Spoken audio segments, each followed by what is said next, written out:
আসসালামু আলাইকুম সুপ্রিয় শিক্ষার্থী, তোমাদেরকে আজকের অনলাইন ক্লাসে স্বাগত জানাচ্ছি। আশা করি প্রত্যেকেই ভালো আছো, সুস্থ আছো। দীর্ঘদিন ধরে চলছে তোমাদের এই অনলাইন ক্লাস। অনলাইন কার্যক্রমে আমরা আমাদের যে পাঠদান কার্যক্রম সেগুলোর ধারাবাহিকতায় আজ কিন্তু আমরা অনেক দূর চলে এসেছি। প্রতিটি ক্লাসই তোমাদের জন্য ইম্পর্টেন্ট। আমার বিশ্বাস আমার কোর্সের প্রতিটি ক্লাসে তোমরা উপস্থিত ছিলে এবং পড়াটি গুছিয়ে ফেলেছো এবং পাশাপাশি অন্যান্য যে কোর্সগুলো আছে সেগুলো গুছিয়ে ফেলেছো। কারণ এই পড়াগুলো কিন্তু তোমার পরে আর হয়তো অত বেশি সময় পাবে না যেটি গুছিয়ে নেওয়ার জন্য। আমরা অনেকগুলো ক্লাস শেষ করেছি এবং আমরা মনোদর্শনের যে কোর্সটি নিয়ে আলোচনা করছিলাম সেটির ধারাবাহিকভাবে আলোচনায় আজ কিন্তু আমরা মোটামুটি তোমাদের যে দুটি টেক্সট বই আছে সেই দুটি টেক্সট বইয়ের একটি বইয়ের আলোচনা আমরা তো শেষ করেছি, আরেকটি যে টেক্সট বইয়ের আলোচনা সেই আলোচনা আমাদের চলছে এবং আমরা খুব শীঘ্রই মূল যে বিষয়গুলো ইম্পর্টেন্ট যে বিষয়গুলো সেগুলোর আলোচনা আমরা শীঘ্রই আশা করি কয়েকটি ক্লাসের মাধ্যমে শেষ করে দিতে পারবো। শিক্ষার্থী, আমি একটু স্লো আগাচ্ছি, একটু একটু করে তোমাদের পড়াচ্ছি যাতে তোমরা পড়াগুলো খুব সহজেই ক্যাচ করতে পারো এবং তোমরা পড়াগুলো গুছিয়ে নিতে পারো। একটু জটিল মনে হবে যখন তোমরা টেক্সট বইটি হাতে নিবে, তাই ক্লাস করাটা অবশ্যই জরুরি মনে করি। আমি চেষ্টা করি সহজভাবে তোমাদের বোঝানোর জন্য। আশা করি ক্লাসগুলো তোমাদের ভালো লাগছে এবং তোমরা বিষয়গুলোকে অবশ্যই পরীক্ষার জন্য সুন্দর করে গুছিয়ে নিচ্ছ। সুপ্রিয় শিক্ষার্থী, আমরা তো আজকের আলোচনা করবই, তার আগে আমি একটু পূর্ববর্তী ক্লাসগুলোতে কি করেছি এবং গত ক্লাসে কি পড়েছি একটু তোমাদেরকে মনে করিয়ে দিচ্ছি। আমাদের মনোদর্শন যে কোর্সটি আছে সেই কোর্সে দুটি টেক্সট বই আছে। একটি হচ্ছে জেরেম এ শেফারের ফিলোসফি অফ মাইন্ড নামক গ্রন্থ, আরেকটি হচ্ছে গিলবার্ট রাইলের দ্য কনসেপ্ট অফ মাইন্ড নামে গ্রন্থ। আমি বলেছি তোমাদের এই দুটি গ্রন্থেরই অনুবাদ আছে, তোমরা অনুবাদটিও কালেক্ট করবে। প্রতিটি ক্লাসে আমি একটি কথা বলি, প্রতিটি ক্লাসে আমার যে বক্তব্য সেটি হচ্ছে যে তোমাদের টেক্সট বই আছে সেই টেক্সট বইয়ের আলোকেই কিন্তু আমার আলোচনা থাকে।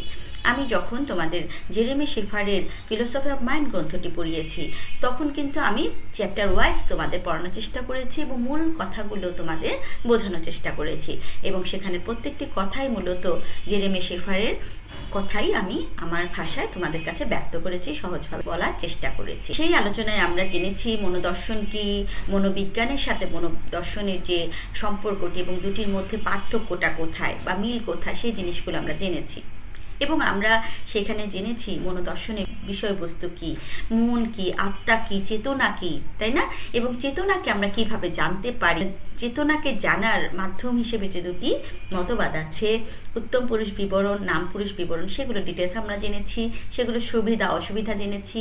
আমরা দেহ মন সংক্রান্ত যে মতবাদগুলো আছে সেগুলো জেনেছি, সেগুলোর বিরুদ্ধে অভিযোগগুলো জেনেছি, শেফারের খণ্ডন জেনেছি।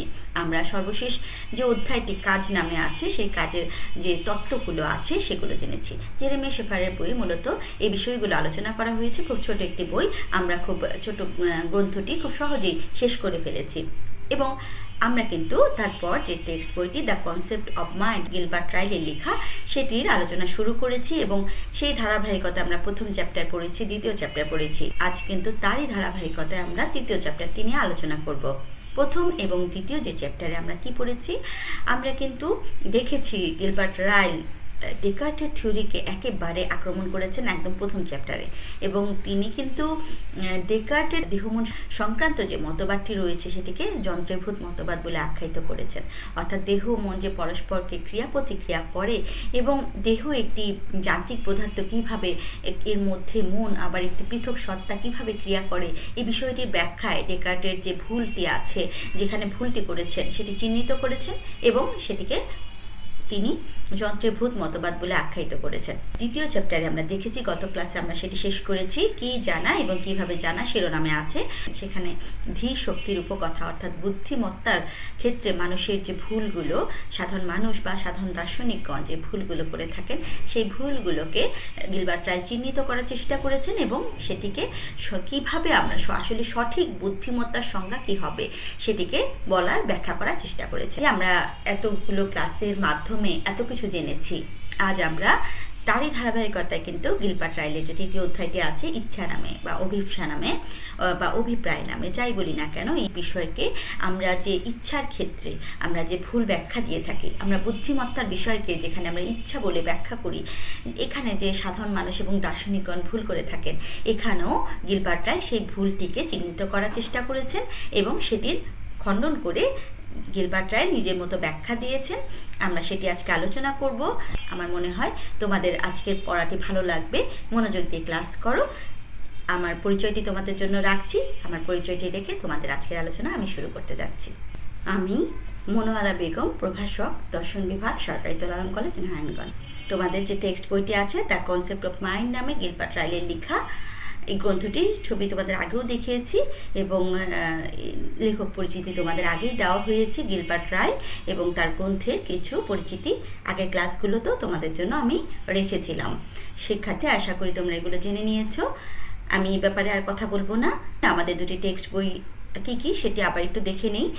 আমরা জেরেমি শেফারে ফিলোসফি অফ মাইন্ড গ্রন্থটি নিয়ে আলোচনা করে ফেলেছি অলরেডি এবং আমরা এখন আলোচনায় আছি গিলবার্ট রাইলের দ্য কনসেপ্ট অফ মাইন্ড নামে গ্রন্থটির আলোচনায়।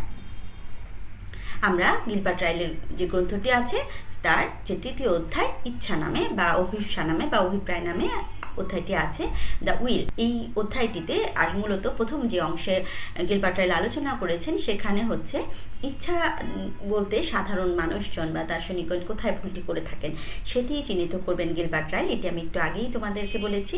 এছাড়াও এখানে গিলবার্ট রাইল আলোচনা করেছেন ঐচ্ছিক ক্রিয়া কি অনৈচ্ছিক ক্রিয়া কি, এই বিষয়গুলো আলোচনা করেছেন এবং গিলবার্ট রাইল কিন্তু তার একটি সমাধান দিয়েছেন যে মূলত ইচ্ছা কোন কোন ক্ষেত্রকে আমরা ইচ্ছা বলবো এবং কোন কোন ক্ষেত্রকে আমরা ইচ্ছার সাথে মিলিয়ে ফেলবো না, তার একটি সুন্দর সমাধানও গিলবার্ট রাইল দিয়েছে। মূলত আমরা এখানে যে সকল ভুলটি করি সেটি একটি যৌক্তিক ভুল করি এবং আমরা দেখব গিলবার্ট রাইল এই ইচ্ছা সংক্রান্ত যে সাধারণ ধারণাটিকেও যন্ত্রীভূত মতবাদের মতো একটি অসার মতবাদ হিসেবে ব্যাখ্যা করেছেন।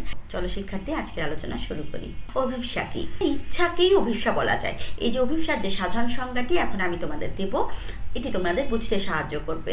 তারপরে আমি চলে যাব গিলবার্ট রাইলের আলোচনায়। অভিপ্সা, ভলিউশন, ঠিক আছে। অভিপ্সার ইংরেজি প্রতিশব্দ হচ্ছে ভলিউশন, যেটি ইচ্ছা ঠিক না, মানে ইচ্ছা এক জিনিস, অভিপ্সা একটু পার্থক্য আছে, অনেকটা একই ক্ষেত্রকে এটিকে বলা যায়। অর্থাৎ গিলবার্ট রাইল মূলত অভিপ্সা ইচ্ছা মোটামুটি একই সমর্থক অর্থেই ব্যবহার করেছেন তার এই অধ্যায়ে।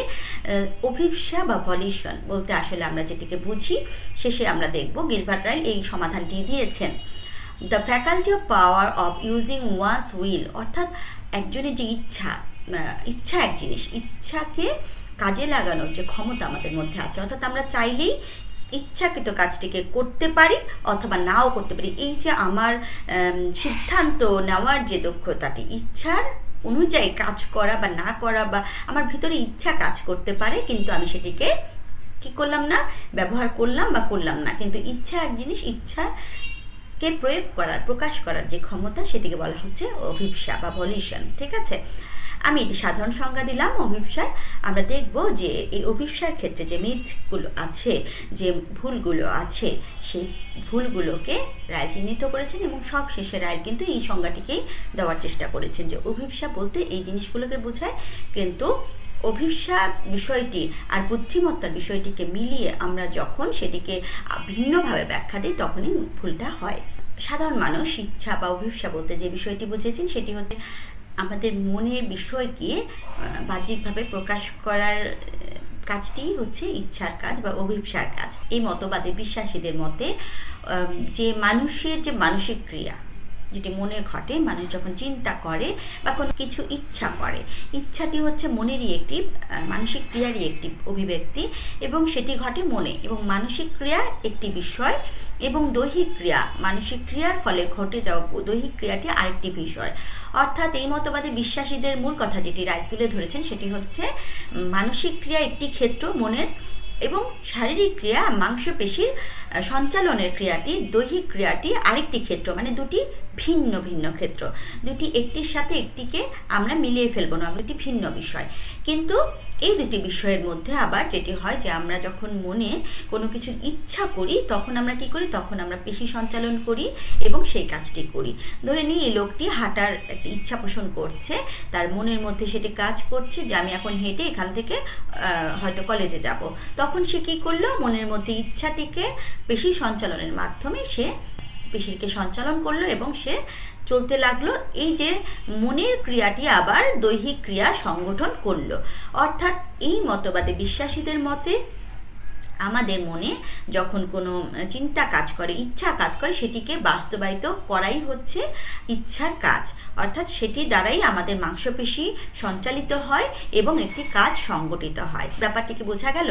অর্থাৎ সহজ ভাষায় বলতে গেলে এই মতবাদে বিশ্বাসীরা দৈহিক ক্রিয়াকে ভিন্ন বলেন, মানসিক ক্রিয়াকে ভিন্ন বলেন।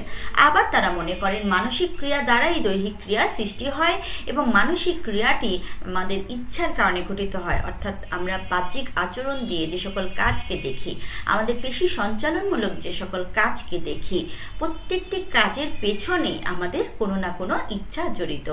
এই যে ব্যাখ্যাটিকে কিন্তু রাইল আবার কি করেছেন, সমালোচনা করেছেন যে প্রতিটি কাজের পিছনেই আসলে আমাদের ইচ্ছা কাজ করে। এই মতবাদী বিশ্বাসীদের মতগুলোকে আমি ছোট ছোট পয়েন্ট আকারে তোমাদের জন্য রেখেছি। প্রথমত তারা মনে করেন মনে সংঘটিত ঘটনা এবং দেহের ঘটনা ভিন্ন, যেটি বললাম যে তারা মনে করেন মনের ঘটনাটি একটি সেক্টর এবং দেহের ঘটনাটি আরেকটি সেক্টর, ঠিক আছে। এবং তারা মনে করেন দৈহিক ঘটনা আবার মানসিক ঘটনারই প্রকাশ। অর্থাৎ আমাদের মনের মধ্যে চিন্তাটি কাজ করে, আমরা মনের মধ্যে চিন্তাটি হচ্ছে মনেরই একটি বিষয়, ইচ্ছাটি মনেরই একটি বিষয় এবং সেটি মনের মধ্যে ঘটে এবং আমাদের মনের ঘটার কারণেই আমরা কি করি, দেহ সঞ্চালন করি, দৈহিক কাজটি সম্পন্ন করি, যেটি আমরা ডেকার্টের থিওরিতে আমরা দেখেছিলাম। এবং ইচ্ছা মন প্রবাহের একটি সচেতন ধারা, এই কথাটিও এই মতবাদীরা বিশ্বাস করেন। অর্থাৎ ইচ্ছা ক্রিয়া যে সম্পন্ন করি, শুধু আমরা ইচ্ছা ক্রিয়া এমনি এমনি সম্পন্ন করি না। এই মতবাদে বিশ্বাসীদের মতে যে আমরা জানি কখন কোন কাজটির, কোন বিষয়টির ইচ্ছা পোষণ করতে হবে এবং আমরা সেই ইচ্ছা করি এবং তখনই আমরা কি করি, দৈহিকভাবে সেই ইচ্ছাটিকে বাস্তবায়িত করি। এটি হচ্ছে অভিপ্সার একটি ধারণা, সাধারণ ধারণা। যেমন একজন ব্যক্তি বন্দুকের ট্রিগারটি চাপছেন, ফলে গুলি বের হচ্ছে, তাই না? রাইল এই বিষয়টির নাম দিয়েছেন অভিপ্সার অতিকথন নামে, দ্য মিথ অফ ভলিউশন। অর্থাৎ তারা এখানে একটি কি করেছেন, মিথ করেছেন, একটি ভুল করেছেন। সেই ভুলটি এখন রাইল কি করবেন, ধরিয়ে দিবেন এবং নিজের মত ব্যাখ্যা করার সময় চলে এসেছে রাইলের। রাইল এই মতবাদটিকে ওই যে যন্ত্রীভূত মতবাদেরই একটি খণ্ডিত রূপ বা একটি সংশোধিত রূপ বলতে চেয়েছেন। যে যন্ত্রভূত মতবাদ যেমন একটি যন্ত্রের মধ্যে মন নামক একটি ভূত এসে, দেহ নামক যন্ত্রের মধ্যে মন নামক একটি ভূত এসে যেমন যন্ত্রকে কার্যকর করে ফেলেন, এই মতবাদের যেমন অসহায়তা প্রমাণ করেছেন, ঠিক একইভাবে এই মতবাদকে রাইল মনে করেন যে যন্ত্রভূত মতবাদের মতো এটি মিথ, এই মতবাদটি। রাইল এক্ষেত্রে যে বিষয়টি বলেন যে অভিপ্সার অতিকথন, অর্থাৎ এই মিথের মধ্যে যারা পড়েছেন তারা যে বিষয়টি বলতে চান, তারা যে কাজটি করেন মূলত, তারা মূলত বুদ্ধিমত্তা প্রকাশক পদ দ্বারা যেসব বাহ্যিক আচরণ বিশেষায়িত করা যায়, সেসব বাহ্যিক আচরণ ইচ্ছা নামক এক প্রতিরূপ শক্তির গোপন ক্রিয়ার ফল বলে ব্যাখ্যা করেন। বিষয়টি বলতে রাইল আসলে এই জিনিসটি বোঝাতে চেয়েছেন যে অভিপ্সা মতবাদে বিশ্বাসী যারা, তারা কি বলেন যে প্রত্যেকটি বাহ্যিক আচরণের পেছনের কারণ হচ্ছে ইচ্ছা। অর্থাৎ মানুষের ইচ্ছা এবং বাহ্যিক আচরণের মধ্যে একটি কি আছে, কার্যকারণ সম্পর্ক নিহিত রয়েছে, যদিও দুটি পৃথক সত্তা। মন এবং মনের একটি সচেতন প্রবাহ হচ্ছে ইচ্ছা, ইচ্ছা মানসিক একটি বিষয় এবং সেই ইচ্ছাটি একটি ভিন্ন বিষয়, দেহ আরেকটি ভিন্ন বিষয়, দৈহিক কাজ আরেকটি ভিন্ন বিষয়। কিন্তু এই দুটির মধ্যে আবার কার্যকারণ সম্পর্ক রয়েছে। অর্থাৎ প্রতিটি কাজের পিছনে কারণ আছে এবং আমাদের বাহ্যিক প্রতিটি কাজের পিছনে যে কারণটি কাজ করে সেটি মানসিক কাজ এবং সেটি হচ্ছে আমাদের ইচ্ছা। এটিকেই রাইল বলতে চাচ্ছেন যে এটি মূলত আমাদের ইচ্ছার কাজ নয়, এটি বুদ্ধিমত্তার প্রকাশক পদ দ্বারাই এই বাহ্যিক আচরণকে ব্যাখ্যা করা যায়। প্রতিটি কাজই যে আমাদের ইচ্ছারই ফল, প্রত্যেকটি কাজ ইচ্ছারই ফল, এই বিষয়টিকেই রাইলের আপত্তি। অর্থাৎ রাইল বলতে চাচ্ছেন যে এই বিষয়গুলোকে আসলে আমাদের বুদ্ধিমত্তা যেটি আছে, বুদ্ধিমত্তা দিয়ে প্রকাশ করা যায়। শিক্ষার্থী, গত ক্লাসে আমরা বুদ্ধিমত্তা আসলে কি জিনিস, হ্যাঁ, বুদ্ধিমত্তার সংজ্ঞাটি কি হবে, সেই বিষয়টি কিন্তু রাইলের আলোচনায় দেখেছি। এবং বুদ্ধিমত্তার যে সংজ্ঞাতে রাইল পৌঁছেছিলেন, সেখানে কিন্তু রাইল দেখিয়েছেন যে বুদ্ধিমত্তা হচ্ছে এমন জিনিস যেটি ব্যক্তির নিজস্ব বিষয় এবং ব্যক্তির নিজস্ব প্রকাশভঙ্গি দিয়ে, নিজস্ব কৌশল দিয়ে সেটিকে সে ব্যবহার করতে পারে, নাও করতে পারে। এটি সম্পূর্ণ ব্যক্তি নিজের মধ্যেই থাকে, চাইলে প্রকাশ করতে পারে, নাও করতে পারে, কিন্তু বুদ্ধিমত্তা ব্যক্তি থেকে ব্যক্তিতে ভিন্ন। এই বিষয়টি আমরা গত ক্লাসে দেখেছি। এখন এই যে বুদ্ধিমত্তার দ্বারা আমরা কিন্তু অনেক কিছু করতে পারি। রাইলের মতে আমাদের যে বাহ্যিক আচরণগুলো বেশিরভাগ কিছুই বুদ্ধিমত্তা দিয়ে ব্যাখ্যা করা যায়, আমাদের বুদ্ধিমত্তারই প্রকাশ ঘটায়। কিন্তু এই যে অভিপ্সার মতবাদী বিশ্বাসীরা, তারা যেখানে ভুলটি করেছেন, তারা মূলত এই বুদ্ধিমত্তার বিষয়টিকে উল্লেখ না করে তারা সকল কাজের জন্য, প্রত্যেকটি বাহ্যিক আচরণের ক্ষেত্রে, প্রত্যেকটি পেশি সঞ্চালন, আমার কথা বলার ক্ষেত্রে জিহ্বা নাড়ানো, বা আমি যদি কাউকে প্রশংসা করি, কাউকে ঘৃণা করি, কাউকে নিন্দা করি, সেক্ষেত্রেও প্রত্যেকটি কাজের ক্ষেত্রে আমি যখন বন্ধুকে ট্রিগার চাপছি, আমি যখন গান করছি, প্রত্যেকটি কাজের পেছনে তারা কি করছে, তারা ইচ্ছা নামক একটি শক্তির কথা বলছে এবং মনে করছে যে ইচ্ছার কারণেই ঘটনাটি ঘটছে। কিন্তু রাইল এখানে আপত্তি করে বিষয়টি দেখাতে চান যে এই বিষয়টি হচ্ছে মূলত আমাদের বুদ্ধিমত্তার প্রকাশক, এবং বুদ্ধিমত্তা প্রকাশ পায় যে সকল বিষয়, সেই সকল পথ ব্যবহার করেই আমরা মূলত এই আমাদের বাহ্যিক আচরণকে ব্যাখ্যা করতে পারি। সেখানে অতিরিক্ত কোনো মানসিক ক্রিয়া বা ইচ্ছা নামক কোনো বিষয়কে টেনে আনার মানে হয় না, এই বিষয়টি দেখাতে চেয়েছেন। এবং এর পেছনে রাইল কিছু যুক্তি দিয়েছে। প্রথমত রাইল বলেন যে কাজ করার পূর্বে কাজটি করার ইচ্ছা জাগরিত হয়েছিল কিনা, এই বিষয় কেউ স্বীকার বা অস্বীকার করে না। অর্থাৎ ইচ্ছা সংক্রান্ত যে মত, অভিপ্সা সংক্রান্ত যে মতবাদীরা মনে করেন যে প্রতিটি কাজের পিছনে কি আছে, আমাদের একটি ইচ্ছা কাজ করে, তাই না? ইচ্ছা ছাড়া কোনো কাজ সংগঠিত হয় না।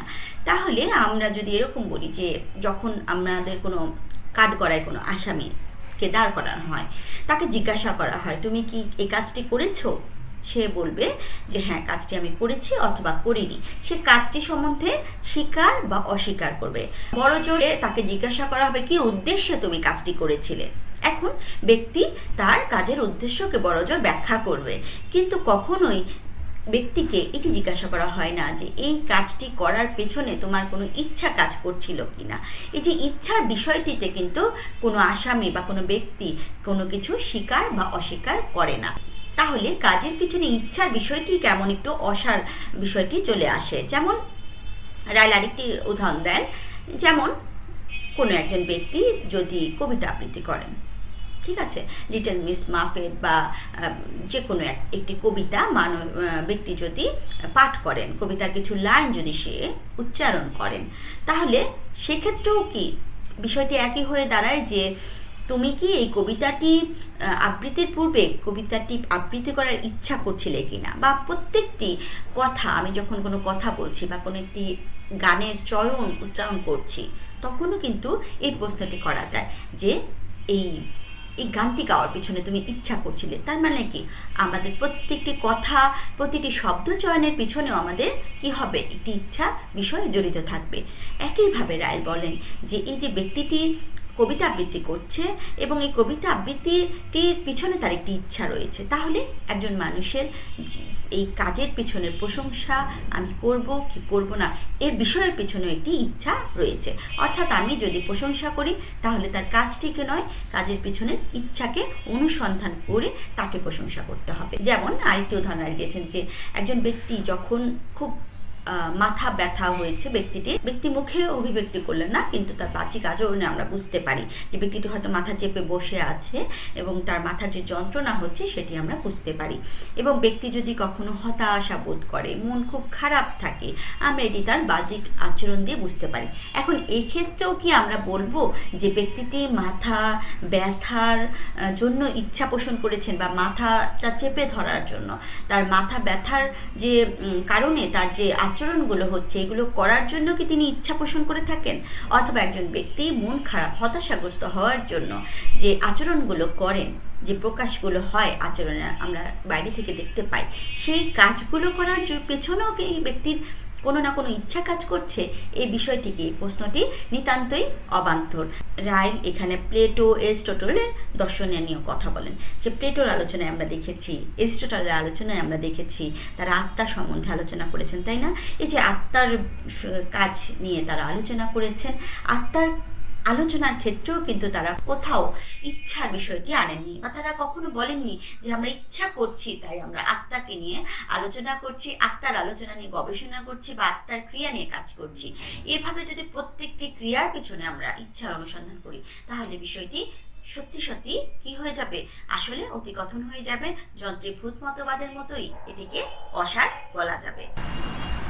দ্বিতীয় যে আপত্তিটি তুলে ধরেছেন সেটি হচ্ছে যে অভিপ্রায়ের সাহায্য নিয়ে আচরণ সময়ের মূল্য নিরূপণে যে ব্যাখ্যা দেওয়া হয়, সে ব্যাপারটি ব্যাখ্যা করতে সফল হয় না।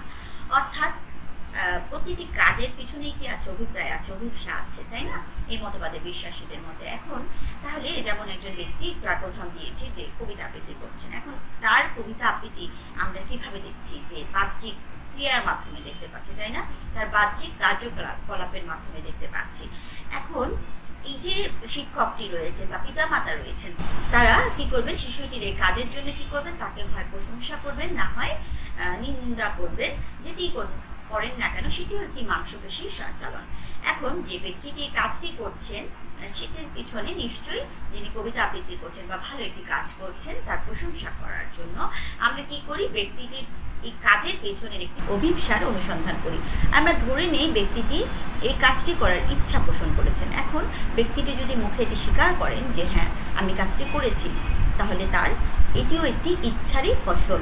এইভাবে প্রতিটি কাজের পিছনে আমরা ইচ্ছার ধারণাকে ব্যাখ্যা করতে গিয়ে আমরা যখন প্রশংসা করছি বা নিন্দা করছি, বিষয়টিও কি হয় না, বিষয়টিও ব্যাখ্যার প্রয়োজন হয়। অর্থাৎ যে তার কাজটি তার অভিপ্সা অনুযায়ী হয়েছে কিনা এবং সেটি ব্যাখ্যার পেছনে আরেকটি ব্যাখ্যার প্রয়োজন হয়। তাহলে দেখা যায় যে অভিপ্রায় নিয়ে আচরণের মূল্য নিরূপণে, অর্থাৎ একটি ব্যক্তির কাজকে প্রশংসা করা বা নিন্দা করার ক্ষেত্রে আমাদের কি প্রয়োজন, একটি ব্যাখ্যা প্রয়োজন, এবং সেই ব্যাপারটিকেও আবার ব্যাখ্যার প্রয়োজন হয়। তাহলে কি হয়, বিষয়টি সঠিকভাবে মূল্যায়ন করার সুযোগ থাকে না। কারণ হিসেবে যেটি বলতে চাচ্ছেন রাইল, যে কারণ হচ্ছে আমরা যা দেখছি তা কিন্তু সম্পূর্ণই ব্যক্তির দৈহিক আচরণ, তার ভেতরের অভিপ্সার বিষয়টিকে আমরা কিন্তু কেবল অনুমান করছি। এমনকি ব্যক্তি যদি নিজে স্বীকারও করে যে হ্যাঁ এটি আমার অভিপ্সার দ্বারা হয়েছে, আমি ইচ্ছাকৃত করেছি, তাহলে এই বক্তব্যটি বলার জন্য তার একটি ইচ্ছাক্রিয়া কাজ করতে থাকে। তাহলে প্রশংসা নিন্দায় বিষয়গুলো কিন্তু মূলত আমরা একটি মনের কল্পনা দ্বারা ধরে নেই যে ব্যক্তিটি ইচ্ছাকৃতভাবে কাজটি করেছে, কাজের পেছনের অভিপ্সা দ্বারা করেছে। তাহলে বিষয়টির ব্যাখ্যাটি কিন্তু আসলে ক্লিয়ার হয় না, বা এটিকে সত্য বলে ধরে নিয়ে কাজ করাটি সঠিকভাবে বলা যায় না। 3 নাম্বার যে অভিযোগটি রায় তুলেছেন, যে অভিপ্রায় ও দৈহিক সঞ্চালনের যে যোগসূত্রটি সেটি রহস্যময়। প্রথমে এটি ব্যাখ্যা করে যে এই মতবাদে বিশ্বাসীরা মনে করে যে মানুষের ইচ্ছার বিষয়টি মানসিক ক্রিয়া এবং সেটি ভিন্ন একটি সেক্টর, এবং দৈহিক সঞ্চালনের বিষয়টি আমাদের মাংসপেশি সঞ্চালন, মুখের স্পন্দন, চোখের নাড়াচাড়া, এই সকল যে দৈহিকভাবে প্রকাশ পাওয়া যে আচরণটি সেটি হচ্ছে কি, সেটি হচ্ছে ব্যক্তির আলাদা একটি সেক্টর। দুটি কিন্তু ভিন্ন, দুটির সাথে কিন্তু কোনো ধরনেরই একটি কাজ আরেকটি কাজের সাথে কোনোভাবেই মিলবে না, কিন্তু দুটির মধ্যে আবার কার্যকারণ সম্পর্ক রয়েছে। আবার তারাই বলছেন যে দৈহিক ক্রিয়া মানসিক ক্রিয়ার ফল। তাহলে বিষয়টি কিন্তু ব্যাখ্যাটি কিন্তু জটিল। এখন রায় এখানে বলছেন যে এই ব্যাখ্যাটি এটি রহস্যময় রেখেছেন তারা, কিন্তু রহস্যময় মানেই এটি সমাধান নেই, এটি সঠিক কী হবে সেটি বলা তা আসলে এখানে তারা ভুলটি করেছেন, এই ব্যাখ্যাটি দিতে তারা ভুল করেছেন। কিভাবে, যেমন একজন রোগী, ধরে নিই একজন ক্যান্সার রোগীর কথাই রায় তার গ্রন্থে উল্লেখ করেছেন, যে একজন ক্যান্সারের রোগী হয়তো ক্যান্সার কেন হয়েছে সেটিকে আবিষ্কার করা যায় না, সেটি রহস্যময় হতে পারে, কিন্তু তার নিরাময় কিভাবে হবে সেটি কিন্তু আবিষ্কার করা যায়। কিন্তু অভিপ্রায় আর দৈহিক সঞ্চালনের যে যোগসূত্রটি তারা আবিষ্কার করতে পারেনি, কিন্তু এই দুটির মধ্যে সমন্বয় সাধনের বিষয়টিকে কিন্তু তারা এখনো রহস্যের মধ্যে আবদ্ধ রেখেছেন।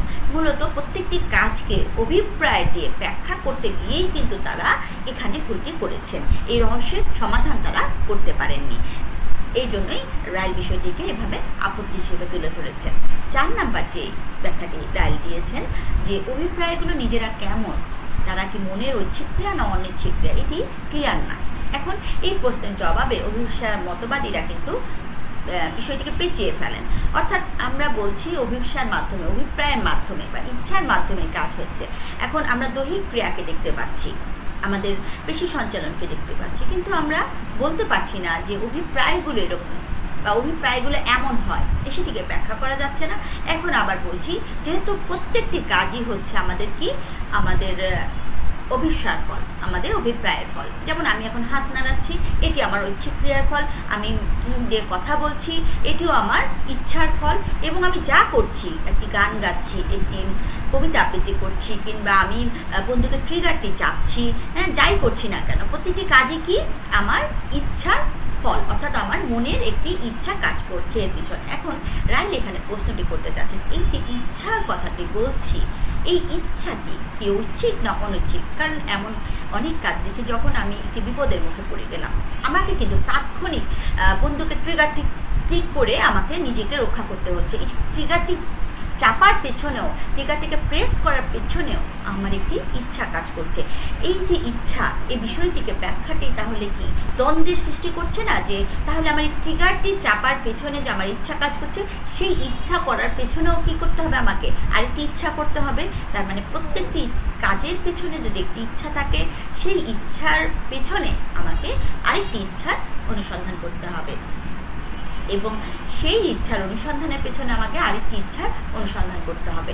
এইভাবে প্রত্যেকটি আচরণের পেছনে, প্রত্যেকটি কাজের পেছনে আমরা ওই ইচ্ছার যখন অনুসন্ধান করব, তখন কিন্তু কি হবে, তখন একটি দোষ করবে। সেটিকে রায় নাম দিয়েছেন অনন্ত প্রত্যাগমন দোষ। কারণ হচ্ছে, যদি আমি বলি যে আমার এই বন্ধুকে ট্রিগারটি চাপাও আমার ইচ্ছার ঐচ্ছিক ক্রিয়া, তাহলে সেই ঐচ্ছিক ক্রিয়ার পেছনে আমাকে তো অবশ্যই আরেকটি ঐচ্ছিক ক্রিয়ার অনুসন্ধান করতে হবে, তাহলে অনন্ত প্রত্যাগমন দোষ করবে।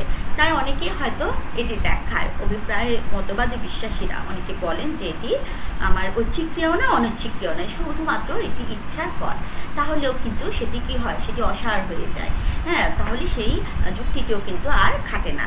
তাই রাইল কিন্তু এইভাবে অভিপ্সার মতবাদকে অতিকথন বলেন, মিথ বলেন এবং অসার বলেন, এবং শেষে রাইল কিন্তু অভিপ্সার মতবাদকে তিনি একটি নিজের মতো করে সংজ্ঞা দিয়ে ব্যাখ্যা করার চেষ্টা করেন। এখন আমরা সেটি আলোচনা করব। আমরা অভিপ্সার যে প্রথম সংজ্ঞাটি দিয়েছিলাম, সেই সংজ্ঞাটিকেই রাইল আবার তুলে ধরেন, the faculty of power of using one's will, অর্থাৎ আমার যে ইচ্ছা আছে, ইচ্ছাটিকে আমি ক্রিয়াশীল করব কি করব না, সেই ক্ষমতাটি আমার মধ্যে রয়েছে, সেটি অভিপ্সা। সেটি ঠিক আছে যে আমি ব্যক্তি, আমার মধ্যে কাজ করার ইচ্ছা আছে এবং আমি চাইলে সেটিকে করতে পারি, না করতে পারি, সেটি হচ্ছে অভিপ্সা। এবং অভিপ্সা যে আমাদের মধ্যে কাজ করে না বিষয়টি তা না, কিন্তু অভিপ্সাকে ইচ্ছার সাথে মিলিয়ে ফেলা, ইচ্ছার ক্রিয়ার সাথে মিলিয়ে ফেলা, এখানে কিন্তু অভিপ্সা সংক্রান্ত মতবাদীরা ভুলটি করেছেন। যে তারা যেটি করেছেন, যে একটি কার্যকারণ সম্পর্কে আবদ্ধ করেছেন দৈহিক কাজকে, মানসিক কাজকে, একটি কার্যকারণ সম্পর্কের অনুসন্ধান করেছেন তারা। যেহেতু আমরা দেখছি যে দৈনন্দিন জীবনে কাজ হচ্ছে এবং এর পিছনে আমার নিশ্চয়ই কোনো অভিপ্সা আছে, এই অভিপ্সার অনুসন্ধান করতে গিয়ে, এই কারণের অনুসন্ধান করতে গিয়ে তারা অভিপ্সা ছাড়া অন্য আর কিছুকে খুঁজে পাননি, ফলে একটি কার্যকারণ সম্বন্ধকে অনুসন্ধান করতে গিয়ে তারা এই ভুলটি করেছেন। এখন রায় যেটি বলতে চাচ্ছেন যে আমার প্রতিনিয়ত আমরা অনেক কিছুই চিন্তা করি, অনেক কিছুই ভাবি, অনেক কাজ করার ইচ্ছা করি।